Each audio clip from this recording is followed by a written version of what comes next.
हमारे भ्राता श्री धीरेन्द्र कृष्ण शास्त्री जी महाराज जो भी कार्य करते हैं बहुत ईमानदारी और निष्ठा से करते हैं, जिसका परिणाम है कि वो प्रत्येक कार्य में अग्रणी रहते हैं। आप वर्ल्ड नोबेल स्टूडियो में आए आचार्य शिवजी शास्त्री जी, स्टूडियो परिवार आपका वेलकम करती है और आपसे धीरेन्द्र कृष्ण शास्त्री जी के बारे में कुछ जानना चाहेंगे कि वो उनके बारे में सुना है, एक वीडियो में भी देखा था कि वो बचपन में मतलब 10 बरस के बाद से पहलवानी भी करते थे। तो ये अभी भारत में पूरे भारत से बाहर भी अब इनकी आवाज़ें जाने लगी है कि हिंदू राष्ट्र की घोषणा हो जाए। तो क्या ये हिंदू राष्ट्र घोषणा कराने का ये पहलवानी यहाँ भी पहलवानी करेंगे क्या? जय माँ कामाख्या। हम अखिल विश्व के मंगल की कामना करते हैं कि सबका कल्याण हो, सब सुखी व खुशी हो। और आपके इस वर्ल्ड नोबेल परिवार को बहुत बहुत साधुवाद। हम भगवती से कामना करते हैं कि आपका ये वर्ल्ड नोबेल परिवार सदैव सुरक्षित रहे और विकास की ओर अग्रसर रहे। कोटि कोटि धन्यवाद। देखिए, हमारे भ्राता श्री धीरेन्द्र कृष्ण शास्त्री जी महाराज कहीं और कभी पहलवानी जैसे शब्द का, कहीं उन्हें मार पीट वगैरह किसी भी चीज़ से अब उन्हें आवश्यकता नहीं है। बाल्यपन में यदि वो पहलवानी कर रहे थे, वो एक बहुत अच्छे पहलवान थे, इसमें कहीं से दो राय नहीं है। और उन्होंने लगभग लंबे समय तक पहलवानी भी किया और उसमें भी वो अग्रसर रहे, आगे रहे, अग्रणी रहे। बहुत अच्छी बात है।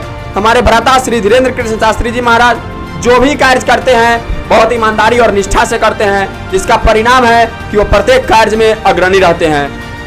जिस रोज पहलवानी करते थे उस रोज भी बड़े बड़े पहलवानों को उन्होंने झटके में ही उड़ा दिया था।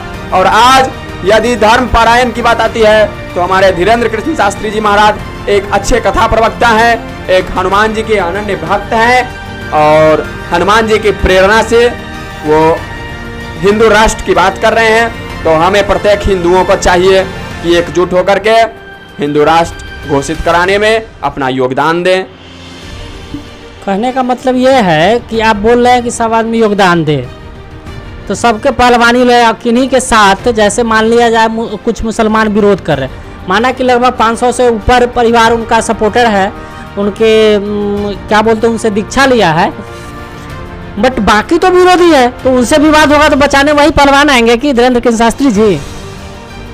देखिए, यहाँ पर विवाद जैसी कहीं शब्द नहीं है। हमारे भ्राता श्री धीरेन्द्र कृष्ण शास्त्री जी महाराज अहिंसा परमो धर्म की बात करते हैं। वो हिंसक जैसा कोई शब्द का उच्चारण नहीं किया और वो जिस तरह से कार्य कर रहे हैं उन्हें कभी किसी तरह के मारपीट झगड़े लड़ाई की आवश्यकता ही नहीं पड़ेगी।